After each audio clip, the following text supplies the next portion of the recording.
Ha-ha! I think we're in We're in. Bone Tomahawk. Bone Tomahawk. Our flute Hi, benders. everybody. How are you? We're here on video for the first time ever. And I know what you guys are thinking. You're like, what are the odds when I hear this podcast that we got two guys together that both have this crushed velvet voice that oozes pure sex? Yeah. And then to add to that, in video component, you see that those voices match the looks. Couple of hunks coming at you. So enjoy also, it, movie heads. Flute benders, I guess is the term. Yeah, for as much as everybody is always like, you guys kind of sound the same, now they can see that we also kind of look the same, and so this probably isn't helping either.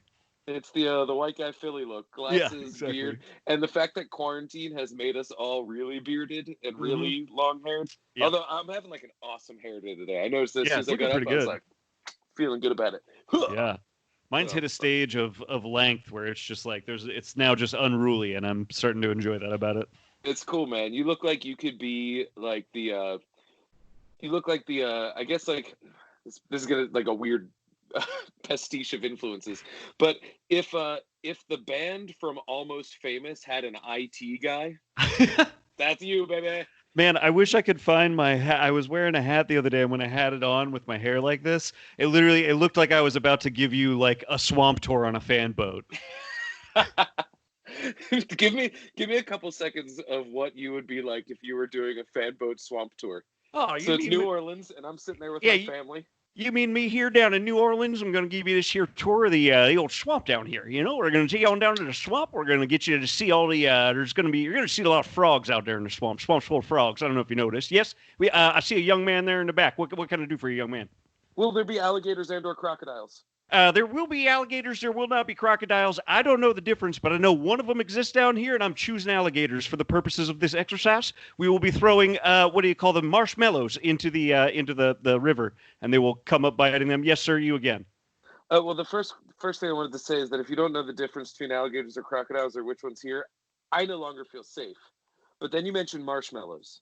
Yeah, see, we're already out in the water, too. You probably should ask these questions a few minutes ago if they were going to make you nervous. But here, have a marshmallow. Excellent improv work there, my friend. And, I love New Orleans. Yeah, I almost had my AirPod case be the marshmallow, but then I thought there was a very real chance that I would just inhale it. Yeah. This is essentially my favorite thing that I own. I can't have that. I don't know why I chose to do him like as a weird impression of like kind of a 49er. Is that what they were called? Right? You were like a prospector. Yeah, exactly. And yeah. I was like, we get some gold out here. Yeah. Oh, I might have a couple beans left in this tin can. Yeah, I don't know why my brain was like, yes, a southern accent. Woohoo, here we go, down into the mines. I used to live in a shoe. Yeah. Got a house that is shaped like a shoe, but a legitimate shoe. But I could only fit my foot in it. Who'd have thought? So glad the first time we decided to put our faces on camera, this is what we decided to do for a few minutes. So yes, I guess we should just talk about that for a second. We have decided to bring a video component to movie. Yes. Now, this is not a replacement for the episodes proper. In fact, this makes your investment of free an even better value because we are offering more content. So we would like to have a video component. Yeah. And what we decided this will consist of is going over just what we've watched recently. And especially since we're kind of quarantined right now, there's no real chance to be like, remember when we went to see that movie as friends? Yeah. No, it's just in my quarantine hole, I watched this movie with a cat. The best episodes of I Like to Movie you've never heard because they happen when Dan and I are walking home from movies, but now you will have the opportunity to hear them because we're forced to have those conversations this way. I'm into it. I like that. Yeah. One day we'll do it. You were never really here. Now I forget the name of that movie. We'll rehab that conversation that we had walking home from work and was like, shit, that was the best podcast. And it was. Best the podcast only thing that hurt us is traffic. That's right. So we're going to do that. And I'm sorry. Yeah. Oh, no. I was just going to say exactly what you were going to say, which is you can still go to, like our feed still exists on iTunes and all your podcatchers. You'll still get your normal 4-hour I Like to Movie episodes there that we'll keep releasing every other week. But we are also going to start releasing these much shorter sort of video episodes where we just do really casual kind of catch-up conversation with each other, what we've been watching, that kind of thing. Catch-up. I think that'll be fun. Catch-up. And also today, in honor of this idea of bringing a little more positivity out there in the world, we're going to play a little game where I have selected 3 movies that I know Garrett is not fond of, and he is going to have to find something good to say about each of them, and Garrett has done the same for me. Oh, And is that how we so, decided to do it? I picked 3 movies that I'm not fond of that you have to defend for me. okay, well, that's fine too. Um, that actually works. Hold on. The reason I said it the way I did was because I just went on your Letterboxd and searched by 1 star. Guess what I'm doing right now, my friend? I'm going to your letterbox. I'm going to do the same thing, and that way we can be on the same frickin' page. So Jen actually pointed out something. She was like, Garrett's not going to have any movies to pick because famously, there's very few movies that I dislike. I know. I mean, my letterbox is actually very similar. If you look at that like bell curve thing that they give you, mine's pretty low on the 1-star side. I don't have too many. I have a lot of 2-star movies, I think, though. Yeah, that's fair. And since you don't do the half stars too, that like I used to not do that, and then I started like just fucking having like meltdowns every time. I get why. So, like the longer I do this, the more I'm like, I kind of want to give this a half-star rating, but I keep committing to the full stars. That's sort of what happened to me. Was like, because sometimes I don't feel like writing a whole thing, and I just want to write a short paragraph.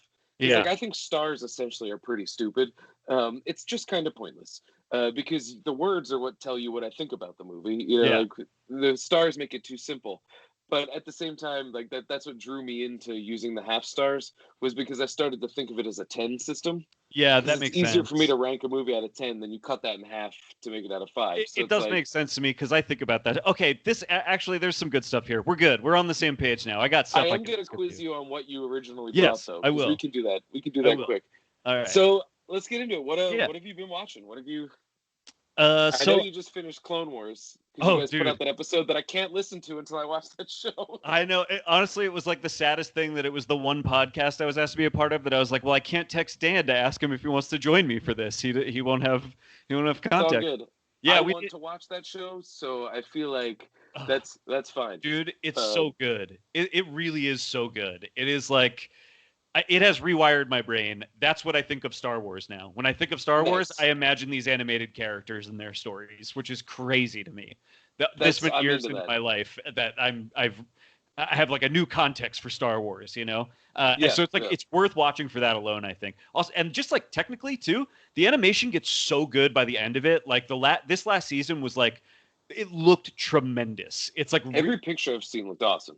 It's great, man. I highly recommend it. We just finished it. Like Tori and I binged it in like 3 months, basically, because we have her mom's access to Disney Plus.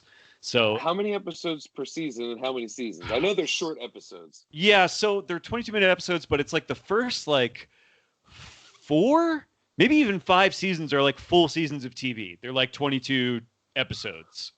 Okay. So it's a big, I mean, it is like a big commitment, but it is literally like, especially the first like 3 seasons are truly serialized television. There's like nothing that really connects episode to episode. You can just, the point is that you can drop in anytime. That it's meant to run like a Saturday morning cartoon where it's just like, it can be like, what's the word for that? Why can't I think of the word for this now? Syndication. It could be in syndication forever. Oh yeah. And just rerun till the end of time because you don't need to actually like know what happened in the last episode or the next episode, every episode, which is like Lucas's original intention with the movies. You know what I mean? Yeah. They were meant to replicate that idea of like the old serials. And so it's like it's kind of awesome to see a Star Wars show where it's like, oh, actually Star Wars makes more sense when it's like this. When it's the thing that it was based on, you know? I definitely want to watch it. That's what sells me on it. I feel like too, like if you give me a 1,000-page book, but it's broken down into like 2-page chapters, I'll finish that book by Friday. Yeah, dude. But if you give me like a 50-page book and it's just like long ass chapters, it might take me 6 months. It is, and like, so that being small like that makes it less intimidating to me to put on a show. It's totally Stephen King Star Wars. It's rapid little chapters that literally are doing the Stephen King thing of like building characters. It's why it is the. Everybody always said this about the show, and I was always like, I'm never gonna watch a whole fucking TV show just to have that context. And now I can't recommend it more. That it's like the prequels are literally better movies to me now because like Anakin is like a full 3-dimensional character that I like know and understand because of this show. You know what I mean? That's cool. It really does add a lot of dimension to the universe. I do want that. And like I've always been an apologist for the prequels, and revisiting them lately, they worked even better for me. Yeah. And I don't even know because they were necessarily higher quality than I remember, anything like that. It was just so much that like what I require out of Star Wars has changed. Yeah, And I agree with that. And so they became more fun for me and all that. But that is one thing that I remember was like I was like, I should be really, really into the descent of Anakin. Yeah. And I'm really not. They do this. It just doesn't work for me. And so like I would like that. I think well, here I think maybe this would hook you and maybe other audience too, I hope. But like I didn't realize basically the concept of the show Clone Wars is that Anakin had an apprentice that we just don't know about because that apprentice is never referenced in the movies. And then they do a really good job over the course of the show of justifying why you might not have like heard about like why that character might not come up over the course of the movies. You know what I mean? Anakin eats him. Right, yeah. It's actually, so it's a young woman, which is a really cool thing too. He has this like young female apprentice. Her name is Ahsoka Tano, and she ends up. I know that name. Yeah. Yes. Okay. She ends up basically being when the show starts. It's clear they don't know this about the show yet, but eventually the show becomes like about her. Like she kind of becomes like the main character of the show, and it really by giving Anakin an apprentice, you end up getting so much about who he is as a man and why it's so tragic that he falls as he does. You know, I want that. It's really cool. Soon. Yeah, I might start this soon. Is like who's the voice cast? Are they just impersonators, or do they have some of the real people? Yeah, so I don't think anybody in the show is the same actor from the movie. I think it's all different people. But they all are doing not even like impressions, but that good thing an impressionist can do where it's like they're not actually doing an impression, but they're like imbuing the same. Yeah, they find that thing where they're like imbuing the same sort of like speech patterns and stuff that kind of remind you of it, but isn't exactly it. And to the point where now it's like I don't even know whose voice I hear when I hear Obi-Wan in my head because all of the Obi-Wan actors are kind of doing an Alec Guinness of their own, you know? Yeah. And so it all now kind of has melded into one like sound to me. There's a certain type that I expect from an Obi-Wan, and it's not a certain voice. But I guess, most Star Wars characters, besides like the core 5, have been played by 100 people already anyway. Right, yeah. Darth Vader's like 4 people. Yes. And, so that's 5 everything. I can't recommend it more, man. I'm glad you asked me about that.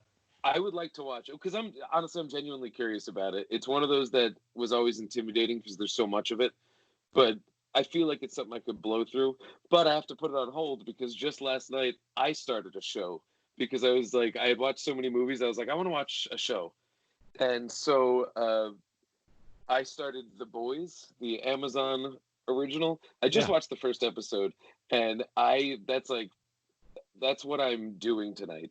Like I don't have a beer right now because after we finished watching RuPaul tonight, I was like, I don't want to be so drunk that I can't watch The Boys. I just want to know what happens. But it's very, very cool. I heard it's Carl great. Urban is just the best.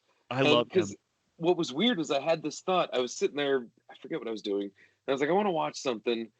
Honestly, because I'm so addicted to superheroes, and because we've now had a pretty sizable break. We actually have gotten a break from that.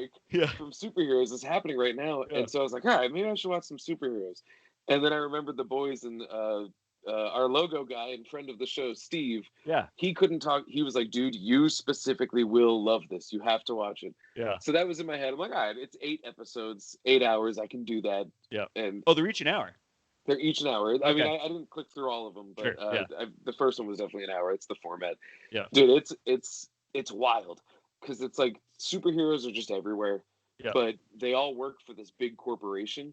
And so it's a big corporation that does movies about superheroes, but also mandates crime fighting and all of that. Weird. And so our lead character is a guy who he's hanging out with his girlfriend one day, and like the Flash style superhero on the way to fight a crime or something, we don't know what, just goes right through her and explodes her. What? And so now this guy is pissed. And, there's like a little bit of notoriety around him. This is all like the first 10 minutes too. So Carl Urban's character is a guy who's just like, listen, like and he's got an Australian accent. Yeah. He's like, listen, I'm the guy that spanks the heroes when they're being bad. And so he's Billy Butcher. And so he's like, listen, kid, we're going to use your anger and now your access to bring down the superheroes. And then there's a parallel story of this young lady who has superpowers and grew up to be a good superhero. She just got a job on the Seven, which is like the Avengers for New York. Oh, okay. And so her first day on the job, she gets sexually assaulted, she gets demeaned, she gets like, because all of the heroes are just like rich fucking creep dudes. Yeah. And so it goes into that. Yeah. It's really weird and it's really wild, but it's cheeky. It looks pretty good. I wish the colors were richer, but that sounds ridiculous. But I'm really enjoying it. And the end of the episode had such a good stinger for the next episode. And if they can keep that up for 8, which I think it goes issue by issue over the course of like the season represents a trade. So I think it's going to keep that nature, which I'm excited about. Is this one of the ones that Seth Rogen produced with his partner? He did. Okay, Evan Goldberg and Seth Rogen produced, Okay. So it's cool, man. I like it. It's funny and it's violent and like it's dark. And even like the stuff I was talking about, like the lady at the work, it's handled in a way that like isn't exploitative, but is shocking. And I was very surprised at how well it all worked for me and how compelled I was by the characters. Awesome. And I've literally seen one episode, so I'm very excited about that. I was just on Wikipedia here quick to make sure I had this right. So yeah, that's based on a Garth Ennis comic book, which I'm a big fan of Garth Ennis. That's cool. It was cool, man. All right. Yeah, because he did Preacher, which is the other show that they adapted and is one of my favorite comics. Yeah, Preacher. Well, you gave me Preacher when we first started hanging out. I love that. So good. I mean, the only other things I watched this week, man, were I watched I watched a couple of things, but the things I would talk about are I watched Savage Streets. Have you ever seen Savage Streets? I only know the title. I don't even really know anything about it. It stars Linda Blair, and she fucking rules in it. Cool. It's a rape revenge movie that is like a straight. I think it's played at some exhumed stuff before. It's like very much like it's like an exhumed exploitation movie. But it fucking rules. It actually takes its premise seriously. It's not like, trying to like titillate you with it necessarily. You know what I mean? So it's like it's actually kind of good in that regard, and then is like super exploitation. Like it's got a lot of fucking Linda Blair just fucking owns this movie and rules in it. It's like it feels like she's just releasing the rage of like having like been the child actress that was like combed over because of like everything that happened in The Exorcist. It feels like she's just like releasing all of that rage to this character. It rules. I had a really good time with it. Cursed Films on Shudder? I watched the Exorcist episode. Yeah, that was because they talked to her a lot, and that was like a pretty cool portion of that show. I agree. Yeah, I definitely recommend Savage Streets if you can find it. We have it on Blu-ray, so we were able to watch it that way. But it might be floating around out there. I don't know. I'm sure I can find it. I'm writing it down with my new. I got a whole bunch of new pens for my desk because I'm getting really into building this desk. The pen is Savage blue. Streets. The goddamn pen is blue. Yeah, Savage Streets. And I also watched The Good, the Bad, and the Weird this week, which is like one of my favorite movies. I love that movie. I wanted to show Tori, and it was like on, I think it's on Hulu right now, maybe. And I almost put it on when I started watching The Boys. It rocks, man. When you finish The Boys, frontline it. You'll have the best time. It's so fun. You've been talking it up for ages. I love it. It's like one of those movies where it's like you're like 30 seconds in, and you're like, oh. This is one of those movies that knows exactly what it is and exactly how to like set itself up and knock all the pins down. You know what I mean? It's like it just is so. I don't know. You like realize immediately. You're like, this is gonna be the best time. I'm gonna have like a killer 2 hours. Gosh, I always forget this guy's name. I think it's Kim Ji-woon. Kim Ji-woon. He's a Korean director. Yeah. You know him. He directed. Hold on. He directed I Saw the Devil. The movie rules. Yes, which means he's also the director of The Last Stand, starring Arnold Schwarzenegger and I believe Johnny Knoxville's in that, right? Yeah. Although I will recommend watching The Last Stand because I would like to see it. I didn't really love it, but it works really, really, really hard and fails to earn a movie-long joke where a guy's cool car gets destroyed and what happened to my car? And it just like. It doesn't work, and the way the reveal happens doesn't make sense because he shouldn't be in town. It's the weirdest thing, but it's certainly a fun movie. He recently directed that movie, The Age of Shadows. Did you see that one? I did see The Age of Shadows. How is that? I saw that. That was actually one of the first times I ever hung out with Ryan and Jill. Oh, We saw okay. it at the Philadelphia Film Festival a few years back. Cool. That was pretty good. It's like 2.5 hours long. Yeah. And it gets to the point where the plot's so convoluted and there's so many double crosses that it sort of lost me. Okay. But it's never not fun. It looks fantastic. But the middle act is a prolonged train espionage sequence. Oh. And it is like, it's a whole movie unto itself. You know, the dining car, just all that good stuff. Nothing beats a train movie like that. And you have no idea how much you excited me. The Good, the Bad, the Weird opens with a big train robbery sequence, and it owns. It's so good. So highly recommended. It's super fun. Really cool movie. Yeah, you sold me, because honestly, I really loved Age of Shadows, even not knowing what was happening by the end. I think The Good, the Bad, the Weird probably holds up a little better in that regard. I don't think it is an intentionally kind of like sprawling, like crazy story, but it's a Western parody. Yeah, but it keeps the wheels on. I don't think I ever lost track of it. I think you'll like it more in that regard. Stays on the rails. Yes, that's what I mean. Because when Out of the Shadows was on the rails, I loved it, and on the scenes where it was like not on the rails, I was like, all right, it's not necessarily off the rails. Fair enough. It's not alive; it's undead. Yeah.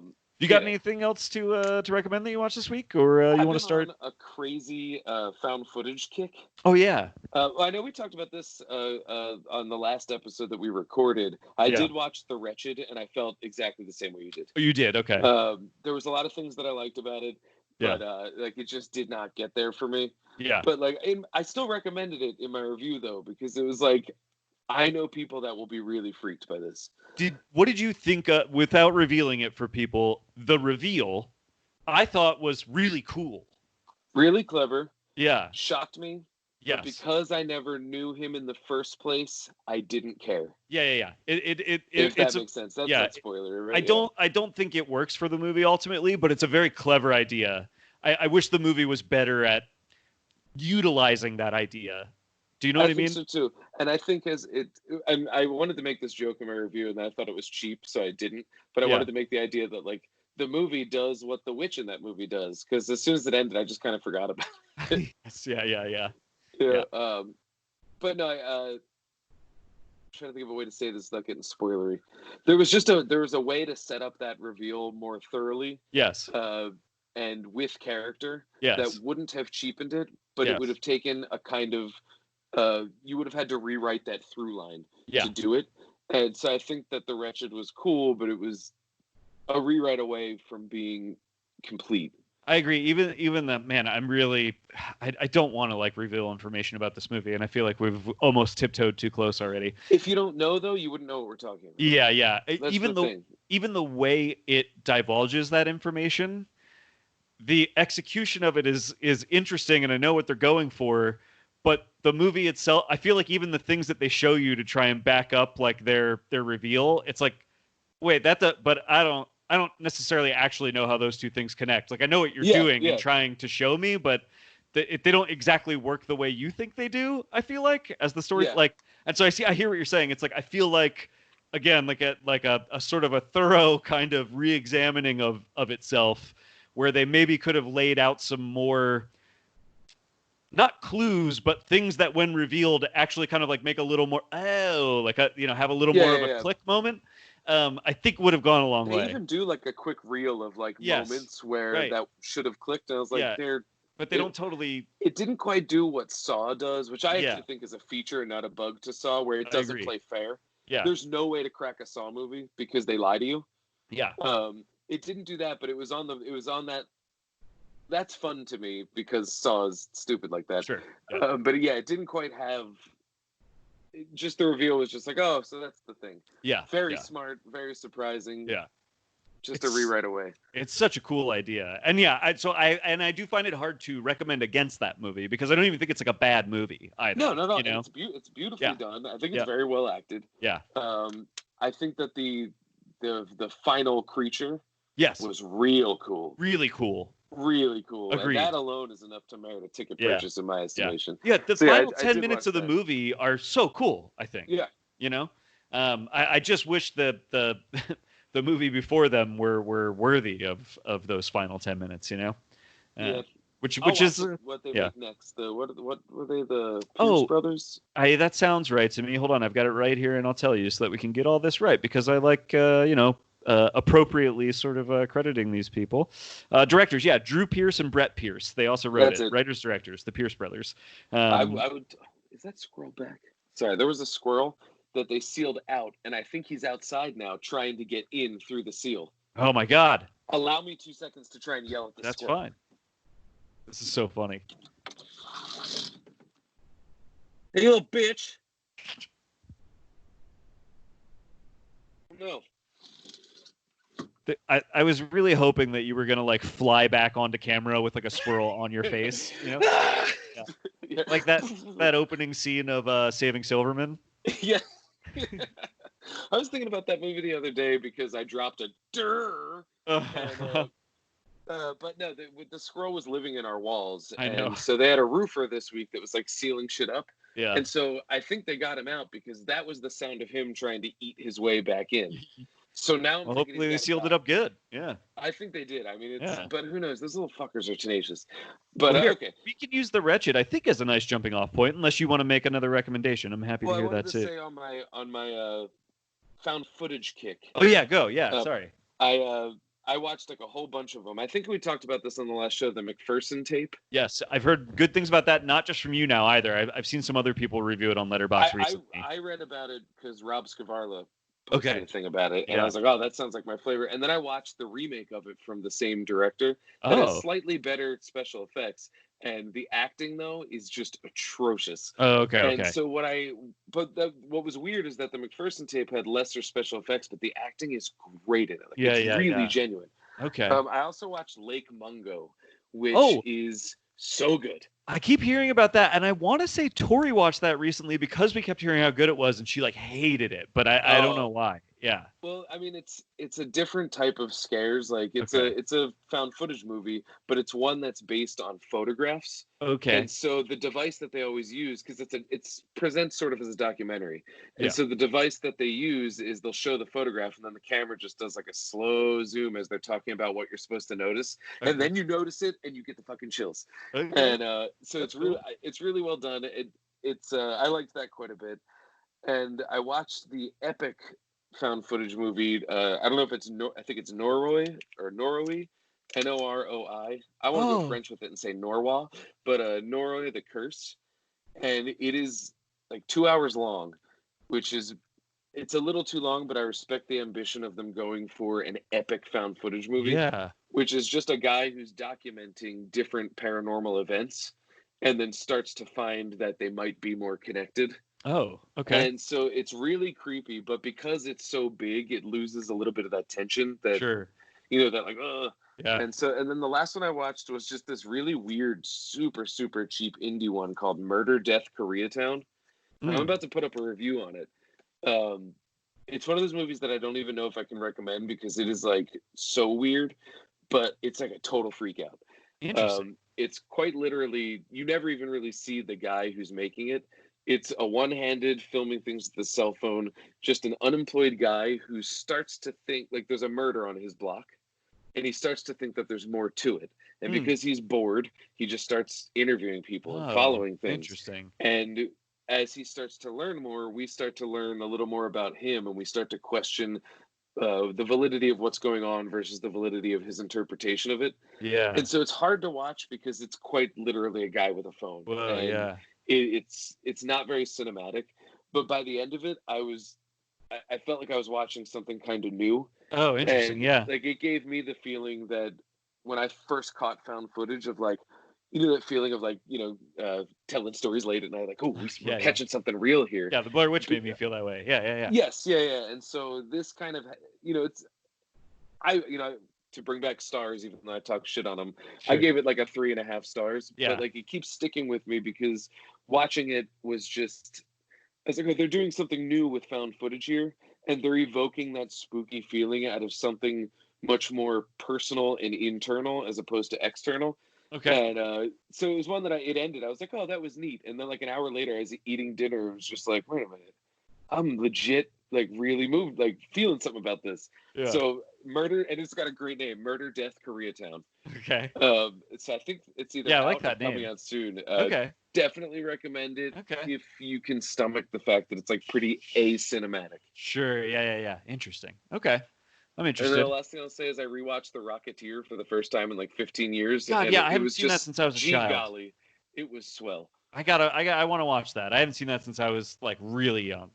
It's pretty plot heavy for a movie that I think was like skewed towards kids, which is why like I was more into like drawing pictures of it and playing with toys of it as a kid than I was into watching the movie. Yes, yeah. But now as an adult, like it's really a lot of fun. Alan Arkin's great in it. Oh yeah. What's his name? Timothy Dalton's the bad guy, and he's Ooh, like deliciously evil. Oh, he's fucking evil. I love that. And it's just like all about like Nazis trying to get a rocket pack and some schlub who's got a rocket pack. But it looks great. Like the effects look great for what they're worth. So yeah, that's what Joe Dante? No, Joe Johnston. Joe Johnston, yeah. Sorry, So who has a special place in my heart because the very first movie I ever saw in the theater was Honey, I Shrunk the Kids. Oh yeah. So that's great. That's cool. Yeah. Well, let's okay. So here we go. We're gonna challenge each other to say nice things about movies we dislike. Yes. Here we go. Okay, you can hit me first if you want. Go for it.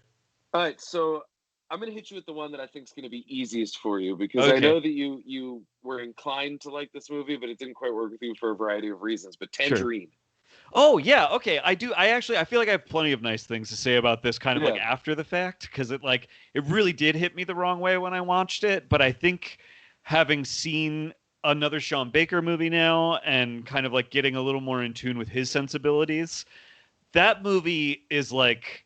One, it's beautiful. That's like an easy, nice thing to say about it. For a movie shot on an iPhone, it's like really, really beautiful. But I also think that there is something there that I just missed when I watched it, I think, where he is tapping into, a subculture and just delivering it to us in a way that humanizes it, I think. And that is, a really beautiful thing that seems uniquely capable of as a filmmaker.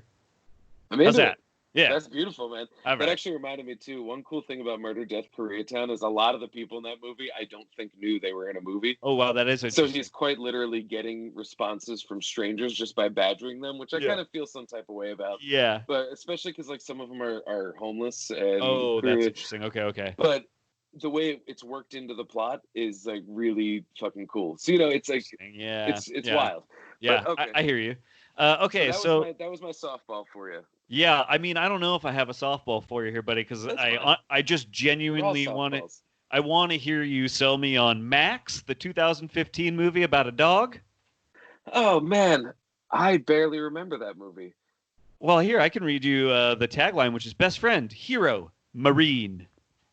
Yeah, I know. This guy was. This is actually tough, just because I don't really remember it. If I remember correctly, it was. Hang on, I'm just going to look at the picture of it to kind of draw my memory. I understand. Thomas Hayden Church is apparently in it. Robbie Amell. Is it what is the director's name? Oh, He's here, one of those names. Boaz Yakin? Boaz Yakin. Click his name. He's like connected to a lot of things. Oh, Remember the Titans? Yep. Uptown Girls? He made Safe, which is a Jason Statham movie. What do we got here? Something called Wake the Fuck Up, which I can only assume is a Korn music video. It's not. Samuel L. Jackson. Oh, so I really don't remember this movie.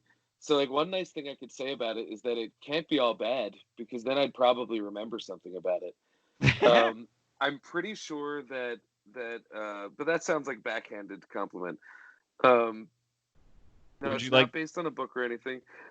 This is one where, if I remember correctly, it was like a vet comes back and is having a rough go of it, but then they bring Max back, who is his dog overseas, and so he's therapeutic. But I think they also stumble across some actual villainy here onStateside. Oh, sure. Max He gets to be a rescuer again of some sort. I got you. He's got to be like a hero dog, like again. Yeah. Man, this one's tough because I want to say something nice about it, but I just really don't remember anything about it. I've already defeated you. I love this. Yeah, I don't remember. Though, here's the thing. Yeah. I did review it. Yes. Oh, yeah. Here, hold on. I've got that here, too. Here, you want me to read your little synopsis back to you from Letterboxd? A few years back, Spielberg re-released E.T. and in an effort to make the proceedings more kid-friendly, had all the firearms digitally replaced with walkie-talkies. It was a strange decision for sure, but not an indefensible one. Moreover, the plot of the film remains intact, guns or no. If the same experiment were done with Max, the new children's movie from Remember the Titans director Bo Asiak in the movie would be nonsensical. There are a ton of guns in the movie. Not that it's necessarily bad in the broad sense, but in the case of Max, it's strange and off-putting. I see what you're saying here. Because this is a movie that is ostensibly about a dog with PTSD, it sounds like. Yeah. And then is forced to overcome his PTSD by like defending a town from men with weapons, it sounds like. And so the last line of that opening paragraph is Max is cynical, joyless, and filled with surprising violence. Yeah. And I'm scrolling now to see if I can find anything nice you said about it. I said you know what's crazy? My review, I'm almost afraid of it because it sounds like it was bad enough to be entertained by.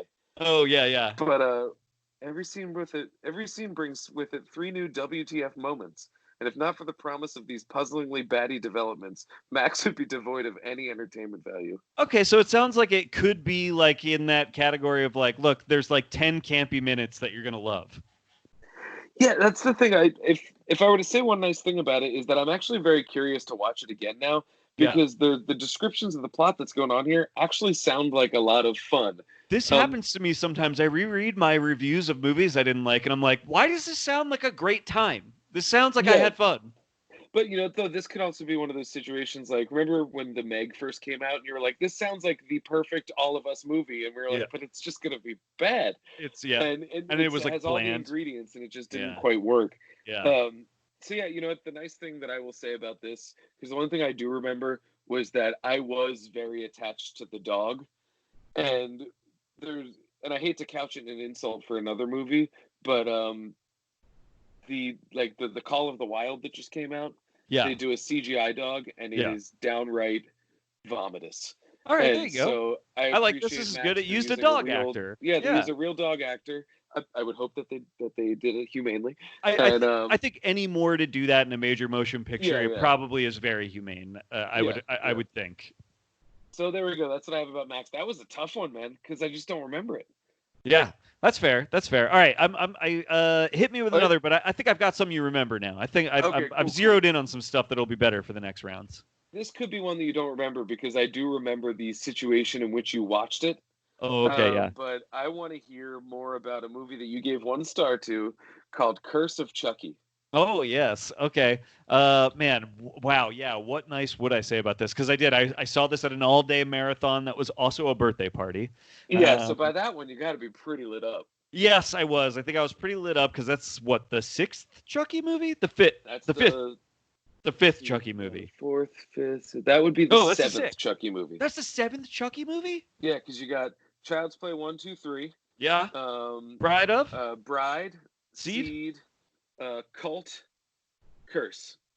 Curse is the one after Cult. So this is not the one with Dureff's daughter in it. Curse and Cult both have Dureff's daughter in it. Oh, okay. So this is the one that takes place in a mental institution? I believe so. Okay. Let me just pull that up to be sure, because I actually don't. It's been a while since I've seen it. For some reason, I thought Curse was the one that was the 6th one, and Cult was the 7th one. I could be completely wrong. No, I don't actually know now that we're talking about it. So this is Cult comes after this. Okay. Yeah. So this is Curse. So this is the 6th one. Okay. 7, all right. Yeah. Okay. See, what I remember about this movie is that it doesn't even look very good. That it's like you come off of like 5 like really good-looking, interesting movies, and then this one like looks very cheap, almost like it was like made for the Sci-Fi Channel. But I guess if I'm trying to say nice things about it, it does star Brad Dourif's daughter, which is just kind of a cool, interesting choice, and she's like a really interesting actress, I think. And I think she's pretty good in that. Yeah, and I kind of like the unity that even brings to all of it, because this movie definitely is like kind of supposed to serve as like a pseudo reboot to the Chucky franchise. And so I kind of like having her in there just as sort of a way to thread the needle of all of them, because it is still supposed to be a sequel. It's still Mancini, doing more Chucky work, which is awesome. Like, I'm never going to be mad about that. Slasher territory. Yeah. And I'm never going to be mad about Mancini being able to make more Child's Play stuff. Oh, you know what I mean? Because I really, like, I genuinely really like these movies. And so I kind of think maybe that's why this one is so low on my list, is it feels like a really not good entry in a series of movies that, like, even the ones that I don't think are very good, I really like, you know? Yeah. This one brought in his CGI face. Yeah, which I'm not, I really love the puppetry in the earlier ones. But like I said, it does like, have a lot of good puppetry, though. It does, and it's very cool that Durf's daughter is in it, and I think she's very good in it. So I think that's like a good thing about it that I can compliment it for. Yeah, I'm into it. Yeah, I like that movie. So I know a lot of people that do. I know I'm like I'm maybe not alone in disliking it, but that I know there are people that really like that movie. Mm-hmm. I liked Cult a little bit better. I thought. I would agree. Yeah. I liked Cult better. Yeah, it's just more fun, I think. And it's got that great reveal of Chucky's that movie coming out of the like woodworks. Really wild. Yeah. It does have a very fun ending. Yeah. Okay. That's a cool flick. So okay. Man. I feel like I've got stuff that is. This is one that I want you to defend now, because I've only ever heard you say bad things about this movie, even when I try to excitedly be like, "Oh, but come on, defend Jurassic World: Fallen Kingdom for me." Oh, Jurassic World: Fallen Kingdom Yeah. is a movie that I will say was a little bit hampered by my experience, Yes. because I went to the Chinese buffet beforehand. I forgot that this and movie. got a nice piece of raw chicken, and like That's bad. But I had spent the money, so I was just like grossed out, but like trying to get my money's worth. Yeah. And so then I sat down and like, because I just had nothing to do that night, so I was like taking myself on a date, and then I went to see Fallen Kingdom, and it was just long, and like I checked out pretty quick. Yeah. But I do have a lot of good things to say about this movie. Okay. Because first off, I think about the last act all the time. Oh, me too, man. I think that, whether it's on brand or not to Jurassic Park as I prefer it is irrelevant, because it's pretty fucking cool. Yes. I think that it's really well directed from beginning to end. Jay Bayona is a really talented visual. He's like the real deal, filmmaker. Man. Yeah. He's the real deal, and I think that the way that last act looks is so cool, and there's a lot of fun stuff in that. There's just like there's the little headbutt guy that headbutts people to death. Yes. A T-Rex roaring on top of what looks to be like a haunted house. Yeah. It just looks fantastic. And the ending of that movie, where it leaves off, is one of the boldest and most exciting home run swings in major blockbuster history. It really, really is. What they're suggesting, and fuck it, it's a spoiler. What they're suggesting is at the end of that movie, dinosaurs are now going to become the dominant species on Earth. Yeah. And Chris Pratt is all that stands between us and assured destruction, which he already blew once in Infinity War. Yeah. So, it's there. That's a movie that even if I had better circumstances, I probably wouldn't have liked. But it was a movie that, like, it's really good to think about, because there's a lot of, when not part of a 2.5 hour sea of just the individual portions are pretty fantastic.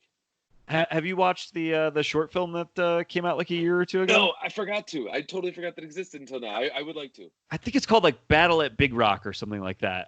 I think it's like, you could probably just watch it on YouTube. Definitely watch it. It's really cool. It fulfills the promise of the end of Fallen Kingdom. But I think in a way that is trying to indicate this is really what we want to do. Like, with that ending was not just for funsies because it's cool. It we actually want to make that movie. They want to go somewhere. Yeah, so here's like a little sort of tease of what that might look like. There's got to be another one in the pipeline, right? I hope so. They made that. Yeah. Right now, there's no guarantees or anything, but I hope so. Okay, that was fun. That's fun. That's a movie that I actually think about in terms of, like, I'd like to watch that again with a pause button. Yeah. Like, just put it on a Sunday afternoon and just kind of have it. Because when I'm not sitting there with raw chicken in my belly, staring at an IMAX screen that I paid almost $30 to see and going, oh my God, I just am getting punched in the face right now. Yeah. It might fare a lot better. Frankly, I gave it 2 stars myself. It's like, I'm not. I don't think it's like a great movie, but I think there is a lot to like in it, and so I was curious to hear you dive in. If you can remember what it was, it would be great. When that came out, I remember in our group text, I was like, "Oh man, I fucking hated that movie." And Jacob was like, "I hated that movie," And then like you saw it a couple days later, and you chimed in with a text that was like, "I kind of like the Haunted Dinosaurs movie." It was some phrase like that, like "Haunted Dinosaurs" or "Dinosaurs in the House" movie or something like that. I wish you could remember what it was. I don't remember it exactly, but I remember feeling that way, that it was like House on I don't know, Dinosaurs on Haunted Hill, House on Haunted Dinosaur or something. It's like it's got that kind of feel, which is really fun. I love that about it. That you were like, I kind of like the Haunted Dinosaur auction movie or something. Yeah. Oh, dude, the auction scenes I think about all the time for some reason. It's such a weird, crazy idea. It's legitimately upsetting. Like, in a weird way, it like did humanize the dinosaurs. Oh, I mean, they do in ways that the giant volcano murder at the beginning distinctly failed to do.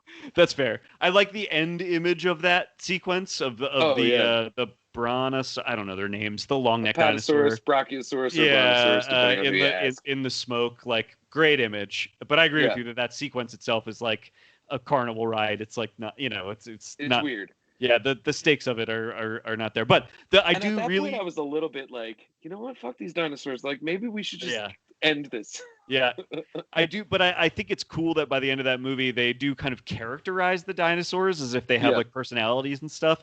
That's a very cheesy B-movie idea that I'm pretty into. I'm totally into it. Yeah. If they're not going to do what they initially planned with the human hybrid dinosaurs that are used in the military, which like, hello, make that. Yes. If they're not going to do that, then this is another way to do it. Yeah. I mean, I mean, make that movie, but it doesn't need to be a Jurassic Park movie, Yeah. All right, so here's the hard one. Yes. I need you to say something nice about Justice League. Oh man, okay. I mean, this was spoiler. This was one of the ones I was going to be like, here, I'll throw you a softball. I hate Justice League. Tell me why it's good. When I thought that's what the list was, But I guess, okay, here's a very nice thing I could say about it. The thing that I liked the most about that movie was the score, which was Danny Elfman, right? He came back into the score for that, and I really liked the way it allowed Danny Elfman to run through some of his old DC themes and re-include them in the new DC universe for those new characters. I thought that was really cool and fun. I enjoyed that about it. When Batman like swings around and fights a demon, it does that. I was like, yeah, that's a movie that like I will freely admit is like pretty bad. Yeah. I really enjoy it because I kind of like the aesthetic of the DC universe as it were at that point. Yeah. And I thought that by broadening it as opposed to making it weird the way Batman versus Superman, which I think time will be kind to. I think you're right about that, actually. Yeah. Yep. And it's a mess. I will fully admit that, but it's weird in a way. I like that it's weird. I think you're right. So Justice League felt like an Avengersing of that. So I kind of lamented that. Yeah. I wish they just went for the big epic weird thing, the Snyder cut, and which I'd love to see. But yeah, so I see why people dislike it, but there's so much good in it. I think I do. I mean, it almost betrays the Snyder's established look for those, but I do kind of like the look of that one too. The more like colorful look of it, I think is pretty cool. Yeah, I like the way that looks. But yeah, I don't have a ton of nice things to say about that, but I did really like that Danny Elfman score. That's all we need. Yeah. That's what this game is. Right on. So here, I'll get the last one. Maybe is a little bit of softball, but I think it's a fun one. Defend Blair Witch 2 Book of Shadows. Oh, Blair Witch 2 Book of Shadows. I mean, I liked it when I first saw it when I was 15. That's fair. But I was also like pretty stupid. It does have it's got a great Queens of the Stone Age song in it, so I could see appreciating it. It's I watched that the night before I took my SATs. Oh, really? Yeah, because I rented that and The Ladies Man, and the plan was I was just going to watch that and go to bed early, and then take the SATs. And when I was done the SATs, I was going to come home and watch The Ladies Man. So it was a good little. I'll always remember that. So like I have a fondness for it because I associate it with that memory. That's fair. I recently rewatched it. I mean, as recently as we did it for the show. If people want, they can go back, and we did an episode where we talked about all the Blair Witch movies. Yeah.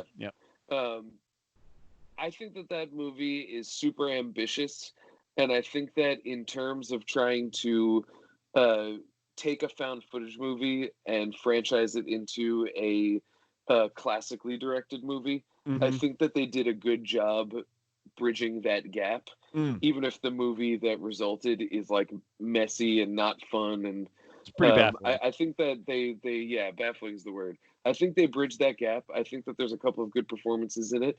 And when I had the DVD, they did a fun thing where they said there were hidden images in the movie that they put in after the fact, where like you'd see like a ghostly shadow in something, or like the name on a tombstone would change in different cuts. And that was really fun when I was like 16 and playing that.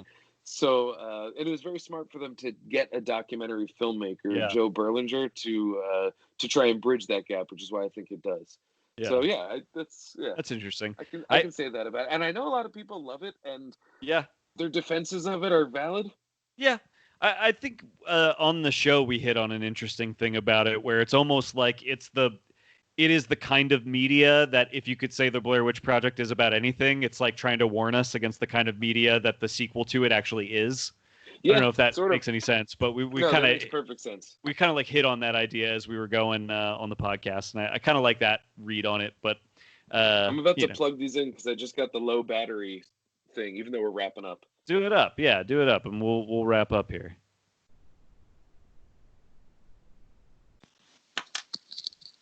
Nice. Hello. Yeah, the low battery thing. Like, these usually last like 5 hours. Yeah. But for some reason on Skype calls, I get like an hour out of it. That's really interesting. Yeah, I wonder what it is. I think it's just cranking through energy. So now we don't have to rush. Yeah. All right. Sounds good. But we should wrap it up because the idea was to keep these short. We're going to end up at about an hour here. That's fine. I mean, relatively speaking. Yeah, I know. Relatively speaking, it is. But and hopefully that is the future of this. Is we'll keep these just kind of nice, chatty, kind of conversational, fun. Back and forth about what we've been watching and stuff. And this is going to be on YouTube. So Dan, what is the YouTube link? I mean, I know people are watching it there, but this will help me promote it other places. It'll be the same as anything else because it's linked to Google. It'll still be I Like 2 Movie. I Like 2 Movie, numeric 2. Awesome. Yeah. And so that's where people can find us everywhere. People can find us on Twitter. We have a video, we can add like an actual title to it. Oh, yeah, right. I was playing with it yesterday, and it's just I Like 2 Movie, but we can actually put a title on it. Okay, cool.